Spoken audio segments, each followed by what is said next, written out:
here we are back at it, talking about overcoming goals, overcoming obstacles to hit those goals. So this is a moment that I'm just tripping off that last conversation with Liz to just really garner what's going on inside the brain, what's going on in the heart, and then use that either for rehabilitation purposes to restore something that was out of whack, and then be able to see things with a new perspective, with a healthy perspective, and not be extreme in it. Then go after what the journey is. Fitness journey, emotional and healing journey, just being equipped in order to really succeed in every single domain of life. So this is You versus You podcast with your host, Dave Woods, talking about how to really stick to what your aim and ambition is, to come up with a strategy for it, and then to carry it out, rinse, wash, and repeat until you find yourself living that dream, living that goal, living that ambition. And yeah, it's really, I think there's really just two schools of thought, or maybe even two parties of reasoning, which would be those who talk about the things they want to do and those who are getting after what they've been talking about and not letting anything get in their way. And if something gets in the way, it's reassess, go back to the drawing board, come up with a new strategy, and then pursue it. One thing that is one key I would share today, there's going to be a couple of keys in this one, but it would be the attitude adjustment. And for me, it's immediately in the morning, those first thoughts. What are those first thoughts? And then to capture them and then adjust them if necessary. When I wake up, typically I'm not in the mood to be hearing anyone talk about anything. I don't want to be interrupted. I need to come to my senses and adjust from sleep. Just go in the waking and then grab hold of gratitude. So immediately I thank God for 10 things just out of the gate. So something simple as, thank you for a good night's sleep. And if it's bad sleep, I still say thank you for a bad night's sleep, or I had troubling dreams. Instead of being fixated on not sleeping well or not getting enough sleep or having nightmares, it would be, Lord Jesus, thank you for allowing me to experience nightmares, because it makes me even more grateful for when I do have pleasant dreams, or if I wake up, I don't remember my dreams, but it was a full night's sleep. Thank you for baby girl. Thank you for beautiful SoCal weather. Thank you for music. Thank you for being in one piece. Thank you for being able-bodied, and just so on and so forth. But I literally get down on my knees. Sometimes I'm not on my knees, but sometimes I roll out of bed onto my knees to be in that posture, to the posture of humility, of kneeling, because you're very vulnerable in that position. But then, so I could use my fingers to count the 10 things that I'm thankful for. And when I do that, I find that my grouchiness, my irritability when waking up is not there. And I wish I could lie to everyone listening and just, oh yeah, I wake up joyful and full of good humor and being pleasant to be around and being charismatic and, being able to talk about this and that and really chop it up with whoever's talking to me. But that's not the case. It's actually more of what Liz was talking about. It was like, yo, don't even look at me. Don't even talk to me. Don't say anything. Don't interrupt me. Definitely don't wake me up. So the thing that is best, in my opinion, is to give gratitude immediately until you've decided to win the battle for the morning, and you hit the ground running because you're able to be social, able to hold a conversation without complaining or lamenting. And that's, oh man, I can't believe I can't understand what I was doing before I came to that realization and self-awareness of just being thankful and full of gratitude. So the next thing from there is priming myself to do something unpleasant, and that has the benefit of the mental perseverance and vigilance it takes to carry out something that you don't want to do, but then to be able to do it with good humor is the reason for doing that. And for me, it's cold showers or drinking a ton of water in the morning, right? So it's not quite the same when it's a coffee, because the caffeine and just the effect of coffee just puts you in a higher gear, which is fine. But if my mind has not been primed, I'm not ready to just do that. So taking a cold shower is uncomfortable, especially first thing in the morning. But then the shock of cold water is like an espresso shot, maybe two. And that right there is the thing that is physically unpleasant, but you know it's just temporary because your body adjusts. And when your body adjusts, heart rate goes up, the blood is flowing. I find myself ready to praise God and to listen to my favorite music or do some praise and worship, or whatever it may be, but in another degree higher than when I first got out of bed and was coming up with 10 things that I'm thankful for. And when that happens, no matter what the day demands, whether it's a packed day or it's a day off or it's anywhere in between, that gets my objectives in order for saying, instead of saying, oh, here's a bunch of things that I need to handle today that I don't want to do, it's, hey, I'm starting to stack up these wins in small ways. I've adjusted my attitude with being attitude of gratitude by coming up with 10 things. I've woken up completely because of this cold shower.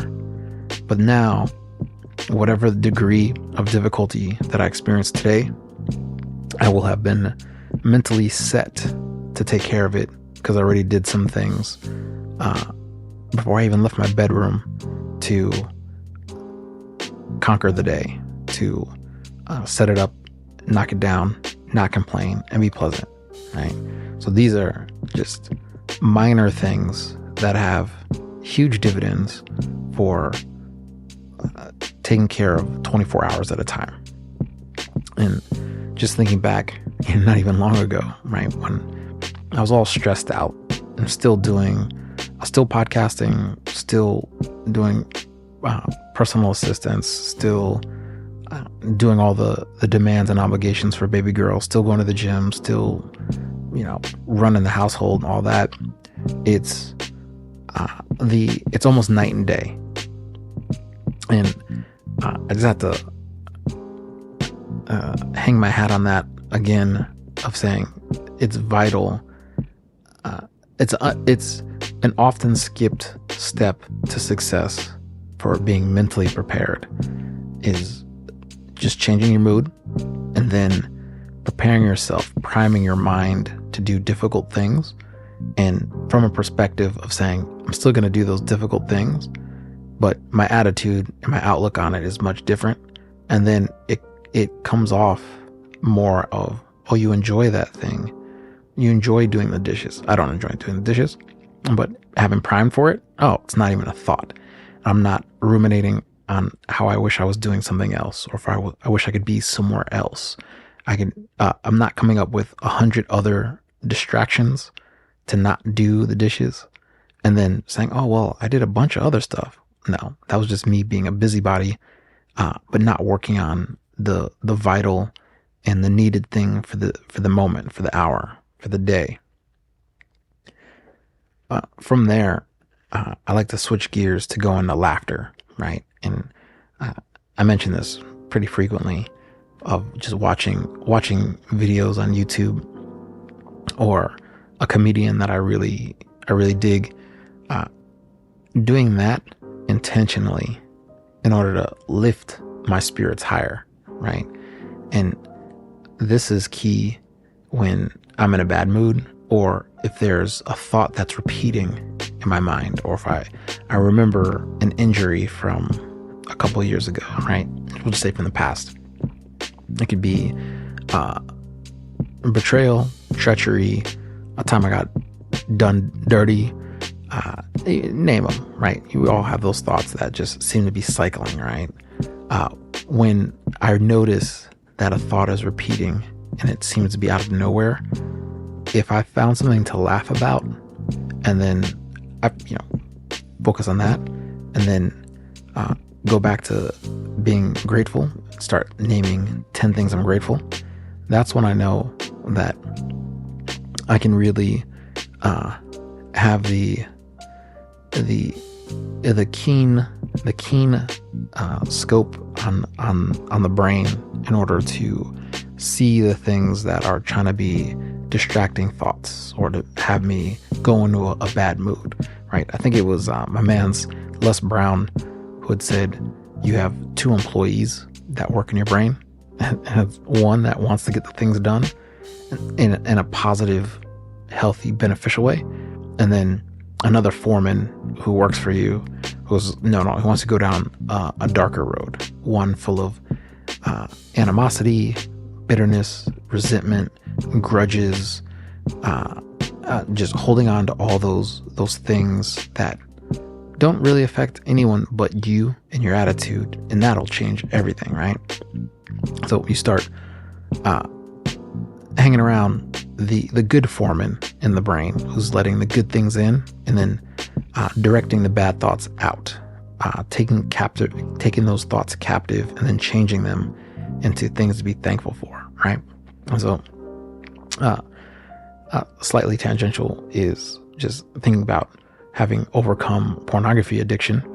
The whole thing with that was to change the look of where the fixation was, right? So you have something that's biological, something that is an innate part of the human experience, but the disorder of it, the disordered part is the thing that, if ordered, is in the correct orientation for how it was designed, which is a good thing, right? Procreation, bonding with your wife, or if you're a woman, with your husband, right? And then the context of it being in marriage, right? That situation for me was what was disordered, right? It was trained behavior since I hit puberty, right? And then not having the backbone to resist it or to find a way to make it healthy, right? So that was really something that was a bit of epiphany later in life, of saying, oh, there's no need to justify the behavior or pretend like it's not a struggle or it's not a burden or I have the shame, whatever. It's more, how can I be the closest version of that original design that God had designed for me to be walking in? Oh, well, that would be thanking Him for that desire, thanking Him for the impulse. Thank you for the realization that there is a time and a place for this, but the time and the place is not right here, not right now. The thankfulness for this woman being designed in the image and likeness of God, and then thanking Him for designing me also in the image and likeness of God, and then so on and so forth, and becomes this dialogue where it's feeding the healthy foreman in the mind, right, and it's shutting down the negative foreman, right? I gotta look up that video with Les Brown again, but hopefully everyone who hears this has heard of Les Brown. He is a great public speaker, motivational speaker. I'm pretty sure he might be still one of the top paid motivational speakers on the planet. I think he's always going to be top 5, well, depending on what circles you're talking to about who those people are. But I know at one point he was definitely the most sought out and highest paid speaker. I digress. The whole thing is adjusting what the thought is, or honing in on what the pattern is, and then changing that habit. So it's like a slight pivot, right? Move a couple degrees away from that train of thought that you had, that way of conducting yourself, for something that is better, right? This is just leveling up, just going up a little bit higher, and you'll know that you're getting upgraded when the same trigger or the same stimulus or the same situation comes up. It might just have a different face, right? It might just be camouflaged as something innocuous, but instead you respond having thought about it, having engaged battle with yourself so many times before that it's not a struggle, right? It's not something that is causing tension. Instead, in my case, at least, it opens up a prayerful dialogue with Jesus, right? 'Cause that's the one that I go to for all these situations. And it's not to toot my horn or nothing. It's more to give a key to success where it can spin out and then you find yourself derailed, right? When everything is in proper order, it's like getting someone almost hitting you with a shopping cart in the grocery store. It's like, I don't know. Luckily, my head was on a swivel. I saw that coming. I know there's a ton of shopping carts around here. I'm gonna do my best to give people space. And if they're not paying attention, because just looking at the awesome sale on tomato soup, I don't know, it's a dumb analogy, but the whole thing would still to bring home the point of just letting it go, or shifting and elevating what the thought was to something that is beneficial and helps to overcome. So then you do have the backbone, and you find that you have developed a capacity for resistance, or a capacity for thanksgiving, or more of a capacity to be dealing with the matters of the moment without being derailed. Right. So we're coming up with just, I say it in the third person, like I'm talking to the hearer. Well, I hope whoever hears this knows that I am talking to you personally and directly, right? All right. So the next thing is the goal for the day, right? A slight, not quite as serious and demanding as a New Year's resolution, but a resolution for 24 hours. And this is great for many reasons. One of them being for self-development, for personal development, but then also to be helpful for other people's attitudes or whatever they're bringing to the table, right? Whether good or bad. One of them that I always like to try, especially on a Monday, where it's, a fresh week of being off the weekend, right, is not to complain at all, right? And that's even like to go deeper, like to have a critical spirit, right? A critical attitude. And when it comes to that, I didn't realize how much of, I didn't realize how quickly I could become critical and then just stay in that mindset of finding something wrong with everything. And it probably is something that helps for injury prevention or minimizing loss, however it comes up. But when you leave a conversation with someone and you just think back on what was said, and when you process the conversation, I would never want people to be like, oh, last time I had a run-in with Dave Woods, he was just full of, he was nitpicking the entire time and pointing out the most minute details that didn't need to be pointed out. And, it was a little bit exhausting. I don't want to be known as an energy vampire. And I think we all know people who are like that. So, Lord have mercy on their souls. The whole thing is just in terms of outlook and then impact. Something as simple as saying, today, for these 24 hours, I'm not going to make any critical comments.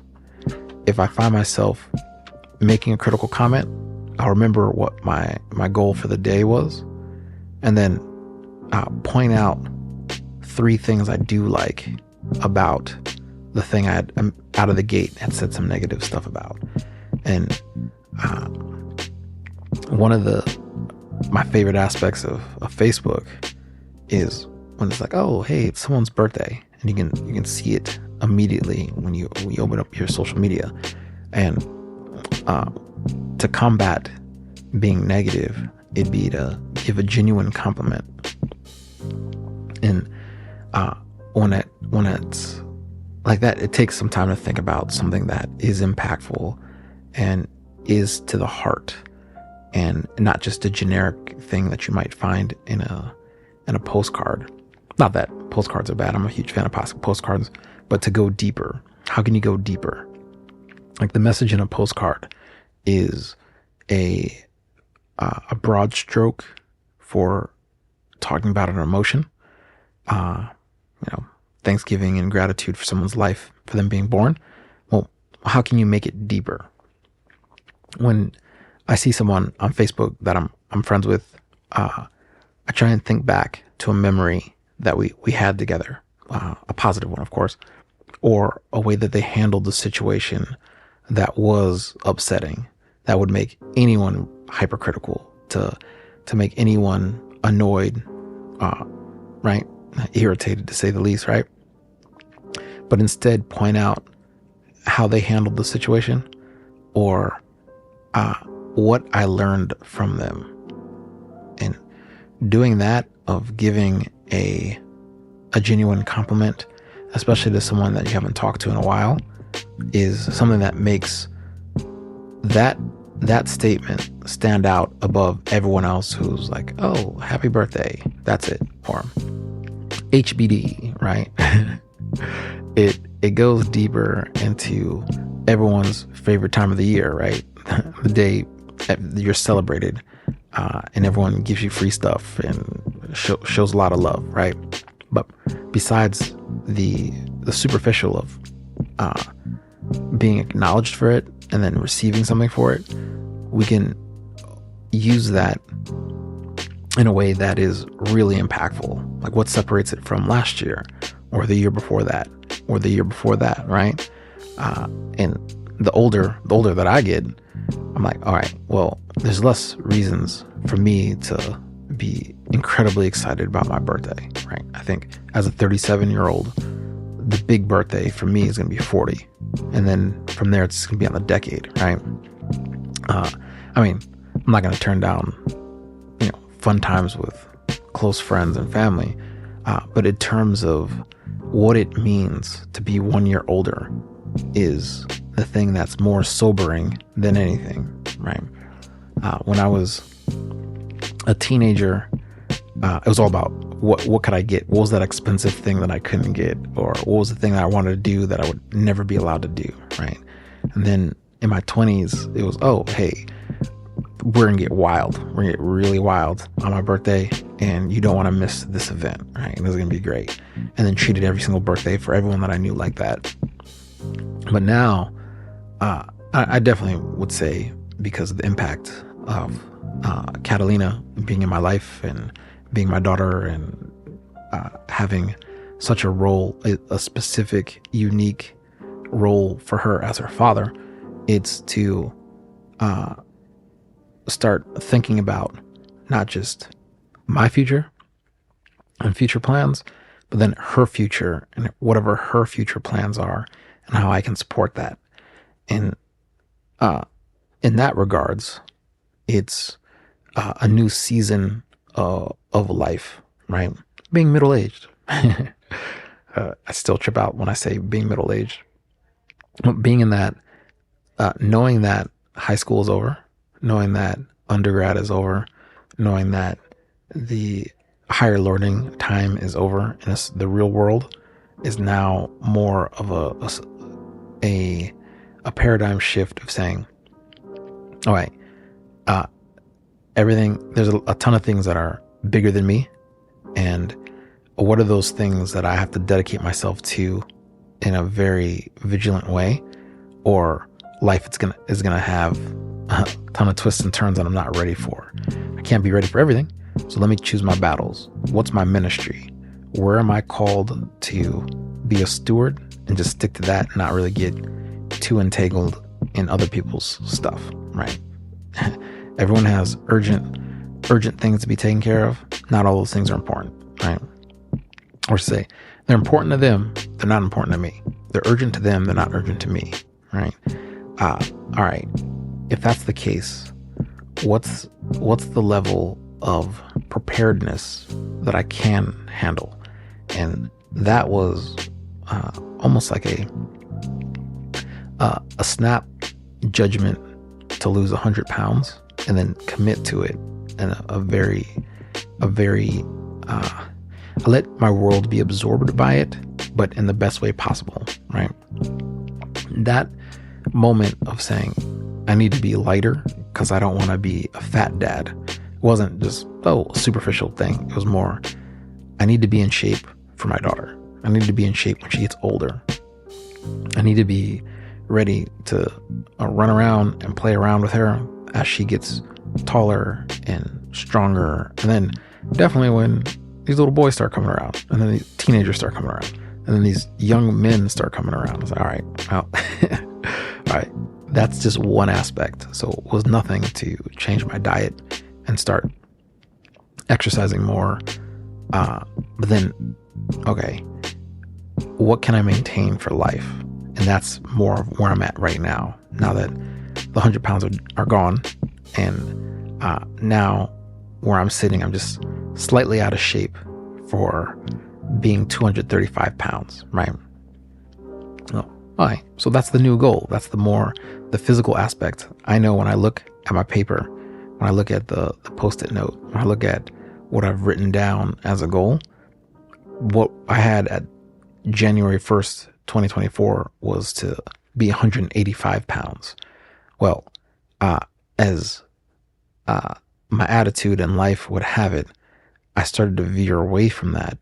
And it was by the grace of God to do the physical experiment with creatine and started gaining a ton of muscle real fast, but then also started gaining fat also. Where I'm like, whoa, how did this shift happen from a cutting weight to all of a sudden gaining weight and gaining good weight and bad weight at the same time? Oh, wow. It's a really powerful supplement. All right. This is what I need to do to reassess all of that, to get the fat down, to get my mind right, to reassess what the goal is. That means the strategy has to change too. Because that's the case, it became overwhelming to think about what it would take to be 185 pounds, having gained weight, right? All right, well, let's change up the strategy. Let's change up the goal. Let me say, the goal wasn't changed. It was just postponed to work on a smaller goal. And that smaller goal is to cut down to 235 pounds. Oh, all of a sudden it's less of a mental burden, and I'm not exhausted just thinking about how hard it is to lose weight and then to maintain that new weight. All right. Well, who gets me fired up? The Rock, especially the Olympics. All these Olympians who are doing incredible things physically and setting records. That's inspiring. These movies, you name them. Rocky, Rudy, Pride, like you just name all these movies. Man, itchy throat right there. Just go through those sports movies, right? Creed. This is just a ton. Everyone gets the point. I don't need to really drive home that point. The whole thing is where those people were and what they did to get the trophy or get the title or to exact revenge on the bully by getting in shape, right? It's a big shout out to Elijah Wood and Green Street Hooligans. But the whole thing is to have the outlook of not just cruising through life and going where life takes you, but more of there are a couple things that I can control. What can I control? I can control what I eat, I can control how much I exercise, and I can also control my attitude. If you were to spin a dial and I was going to land on an emotion at any given moment, anger, irritation, joy, hope, fury, just name it, right? Just go through that whole gamut of emotions, right?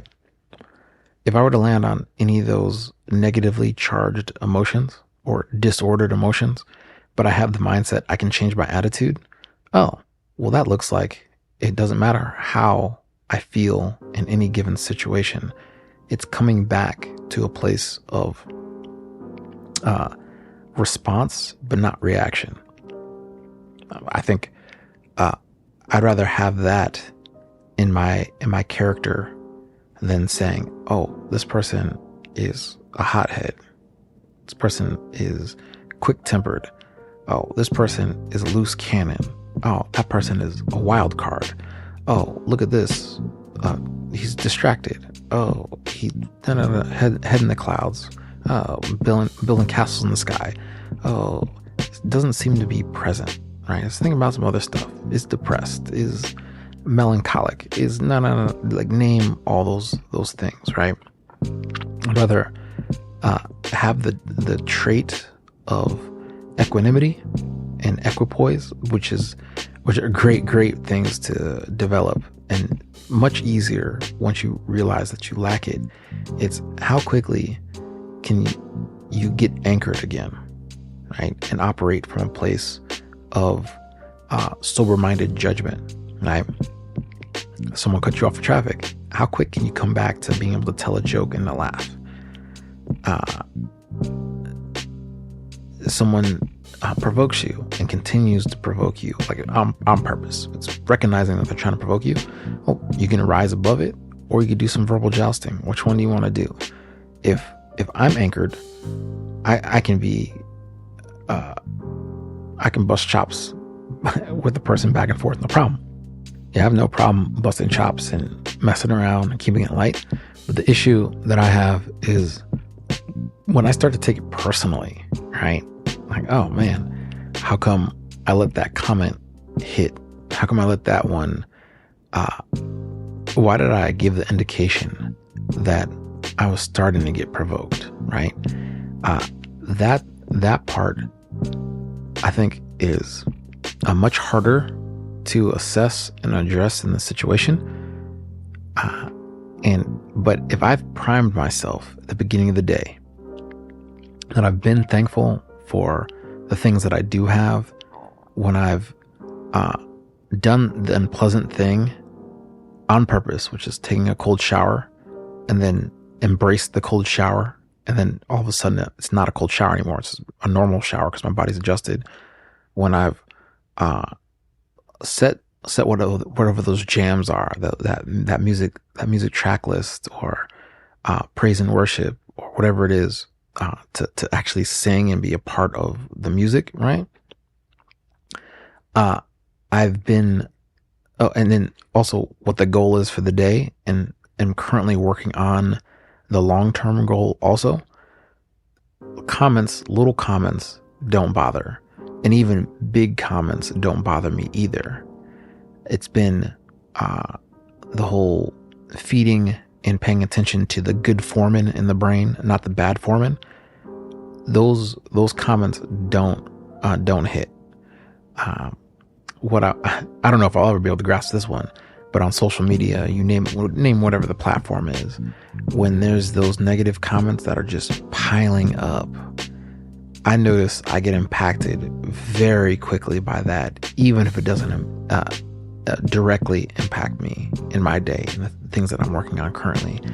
And so I call that a pitfall, right? So I try and keep it very light on social media, in terms of responding to those things, or just skipping what it is and not feeding it, right?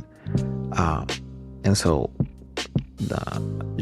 the protocol that I have for social media is to know what I'm doing when I open up that app, and then get off of that app when I'm done the thing. And if it's a casual scrolling on whatever the platform is, it's to be aware of what I'm taking in and definitely not doom scrolling. And I've been there, and that's actually the reason why I shut down my accounts. Every time I shut down my accounts is because of that doom scrolling. And it's I think one of the most negative things that you could do to deflate your momentum and to get sidetracked is to absorb so much information so quickly, and then use that as a form of entertainment without actually interacting with the people or the groups or the communities that you're absorbing, right? And this is not a attack on anyone, or whatever your attitude is for social media, but it's more of, for me, I notice my energy will get zapped, and all of a sudden, if I was halfway done all the objectives for the day and the obligations for the day, I won't have energy to do the things that I do want to take care of, or the hobbies that I do want to grow in, or the books that I do want to read, or the movies that I do want to watch, or the albums I want to check out or re-listen to, right? Instead, I'll be zapped and just want to be a couch potato. I just want to lay down and most likely have some whatever type of junk food it is. I'm trying to get better at replacing some of those things with productive things, productive snacks, like Greek yogurt with chocolate chips in it, right?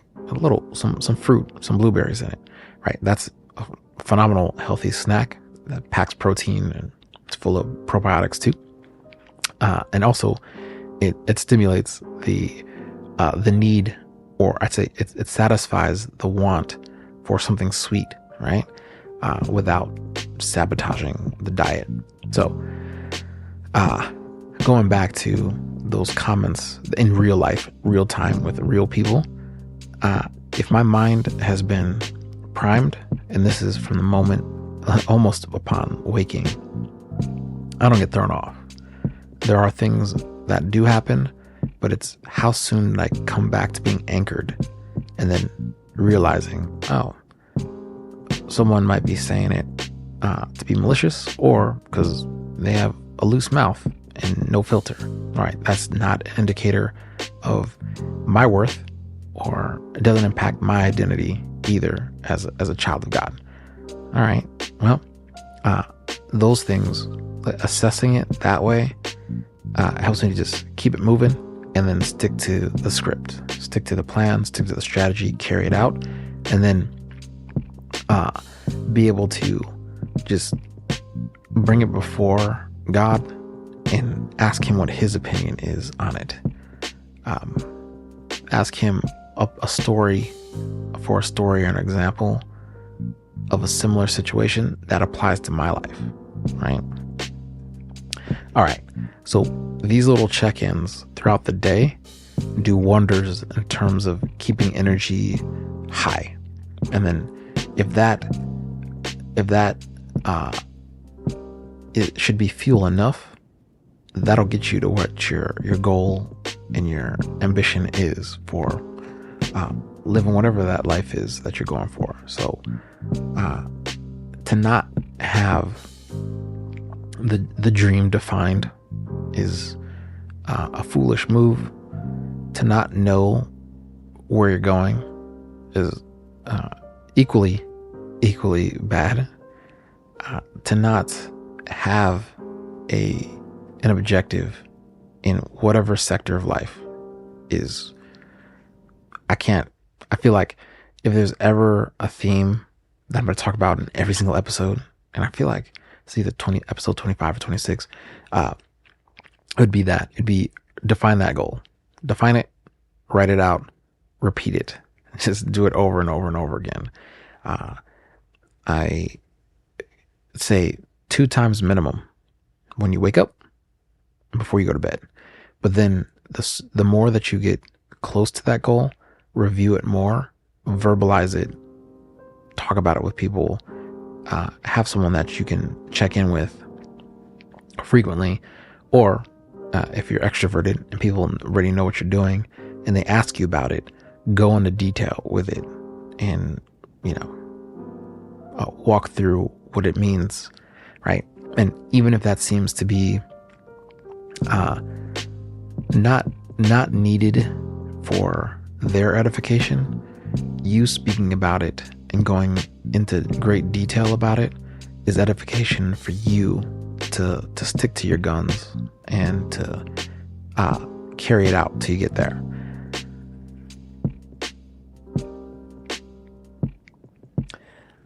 What I found is if you are there's really three things to address each day, especially if it's losing weight. It's to focus on diet, focus on your sleep and recovery, and to focus on the workout. For me, I've just been so ingrained with lifting weights from playing sports my whole life, or just being wanting to be a superhero, right? That's the easy part. If I show up on a bad day, I still have a great workout, right? And I know that's not the case for everyone. And so the hardest part to address for me is the diet part. And the second I go through habits that I've developed over a lifetime, I realize why it's so hard. It's because it's the least fun. It's the least, I wouldn't say interesting. It's the least one that I want to change and that I'm willing to change, right? And what I'm being very transparent about it, the next one would probably be sleep, right? I think my cruising attitude is, sleep whenever you want and not on a regular, consistent basis. And the healthier that I get, or going back to the sliding continuum, right? If you're looking at it on an S curve, right? What notch will you be if you're on an S curve? That's the continuum. Well, to be healthy would be saying, here's bedtime, and then this is actual sleep when you're in bed. Right? Do I actually need a nap, or am I just emotionally drained? Do I need a nap, or am I physically drained? There's a difference between the two, and it's good to just address it when it comes up. But if it's excessive napping and you are rested, might need to look into that. So in my case, to adjust the bedtime is huge, and for being ready for my alarm clock to go off in the morning. When that is set and I'm on that routine, it becomes easier to do. And then taking a nap is a luxury, and when I do it, it's incredibly deep, right? Where I've been out of whack multiple times in life is having deeper naps than deeper sleep when it's bedtime. And that is a dangerous game that I don't recommend anyone play, right? The quality of rest is huge. So what can I do to make sure that quality is consistent? Reading a book before going to bed puts me out. When that happens, I am golden, right? Having decompressed from the day is very helpful. That's why I say big ups to everyone who does an examine before they go to bed. And it's just in a spiritual sense, it's bringing to God all the times that you've responded to His grace, and going through that. Think about that as a blessing. Oh, you could have lost your temper, but you didn't. You could have lusted after that woman, but you didn't. You turned it into a conversation of thanksgiving and gratitude to God. You could have overate, but you didn't. You could have been drunk and drinking excessively, but you didn't. Instead, you just decided to have one beer or one drink. In my case, right now, I'm abstaining completely. So yeah, if you ever catch me in between, what month? It's August, July and October. Be like, hey, did you have anything to drink? Unless it was communion, no. All right. So the whole thing is looking at the areas and being aware of the areas that would have set you off in any direction besides a vertical direction, going up, going to ascend higher, and what brought you down low.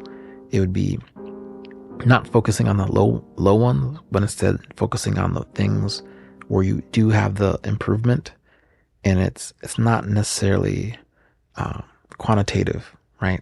Which would be a depiction of progress. Instead, it's going through those positive ones through the day, and then thinking about it, walking through it, and being thankful for that, right? That is a phenomenal thing to do, especially at bedtime. The next thing that I'd say, if you want to go from average or good to even better, it'd be being able to recognize those things throughout the day, not just at the end of the day, but throughout the day, and then holding on to those and walking through it, like what you would have done if you weren't self-aware or friends with God, or if you weren't sensitive to those areas of weakness, personal weakness. All right, you can see. I can let me put it in first person perspective. I can see how much I've improved over the years, just by doing that exercise more frequently, and for what those vices were, keeping them limited. And definitely not, I say, not only just having them be limited, but then being aware of the areas and times of life where I might get set off, right? So this is preventative in its totality, right? That's how you know something has been nipped in the bud, is when it's been rooted out, but then it's been fed, it's been nurtured, it's been pruned, it's been developed, and then it's not rotted. The thing that's inside is good, and it's producing good fruit. These are some easy but dense in its application keys that anyone can use and apply. And I think whatever it is, I shouldn't say I think, I believe that if you apply any of these things, whether it be being aware of when you need an attitude adjustment, and it's a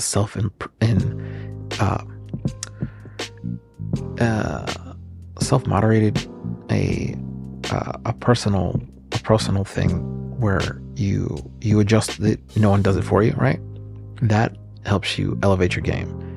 If you bring and incorporate laughter into these situations, it boosts your mood, right? So that's just how you amplify it. If you have hope, like that's something that a lot of us don't really think about or conceptualize, because I think the studies show that if you try to think about all the emotions, the only one people don't have a picture for is hope.